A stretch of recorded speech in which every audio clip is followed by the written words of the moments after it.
Turongeye turabasuje cyane inshuti bakunzi ba Nzuri Business Group Limited, reka twizere yuko mukomeje kugubwa neza aho muherereye hose hirya no hino ku isi.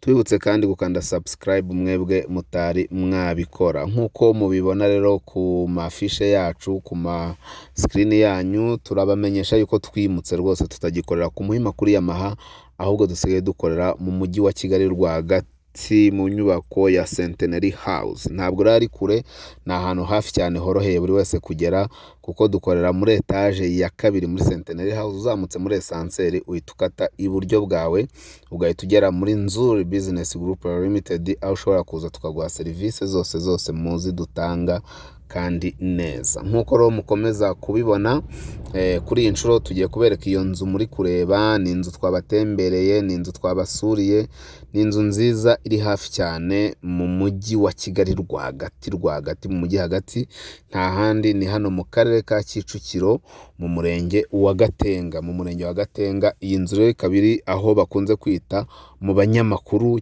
ushobora guca munsi ya Mount Kenya cyangwa ugatambikira ahazwi nko ku Munyaharuguru gato y'akarere ka Kicukiro utambitse iburyo bwawe, cyangwa se ukazamukira mu Gatenga ku murenge wa Gatenga, hanyuma ukagenda ukagera kuri iyi nzu. Ni inzu rero iri muri quartier nziza, ahantu uba witegeye umujyi wa Kigali wose, ahantu uba ureba umujyi wose nta mananiza. Iyi nzu rero irahendutse cyane, ni imari, kuko iyi nzu irashaka miliyoni 56 z'amanyarwanda zonyine, kandi ziri negociable.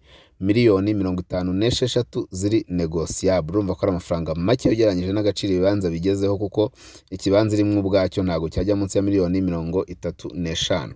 Iyi nzu rero nihuse ifite ibyumba 4, douche na toilette 3, salon, salle à manger ndetse na cuisine yo mu nzu, ikagira annex yo hanze, ndetse ikagira parking na jardin biringaniye. Iyi nzu rero ikaba yubakishije amatafari ahiye yose.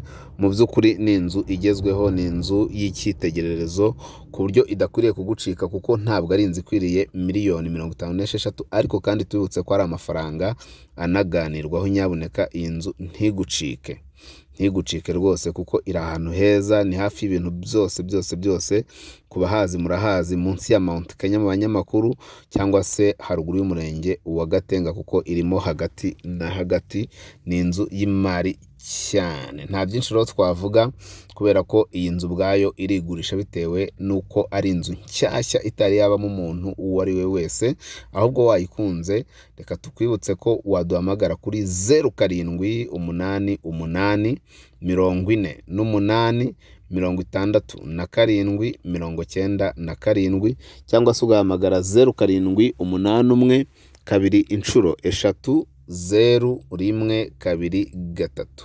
Si ibyo gusa rero, kuko iyi nzu nkuko nababwiye ifite ubuso bwa metero kare 320, ikibanza cyayo niko kingana. Hanyuma ikaba ishaka miliyoni 56 z'amanyarwanda, ariko ziganirwaho. Ni igiciro. Nyabuneka ngo inusuri y'inzu. Ariko kandi ushaka kudusanga aho dukora nyine nkuko natangiye mbabwira, ni muri Centenary House muri etage ya kabiri.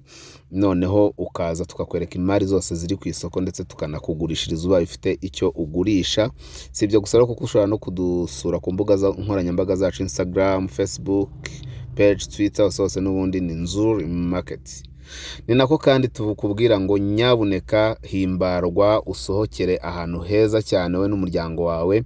Nta handi aho, ni muri Finest View Park. Ni Finest View Park, nta handi, ni hariya kwirebero rwose, ahagana inyuma yo kwa Rujugiro uzamuka igikondo hariya ku muhanda w'amabuye. Ukizamuka ku muhanda w'amabuye uzabona kapa 583, ndetse uboneho n'icyapa cya Finest View Park, aho ushobora kubona serivisi zitandukanye, zirimo aho ushobora gukorera ibirori byawe, ubukwe cyangwa ibindi, ndetse ukabona restaurant n'akabari byiza cyane, aho bakokereza ibintu byose ushaka. Ari nako kandi hari ibyumba n'amapartema bigezweho, ku buryo ushobora kuza ukaharuhukira, waba uvuye hanze cyangwa se uri imbere mu gihugu.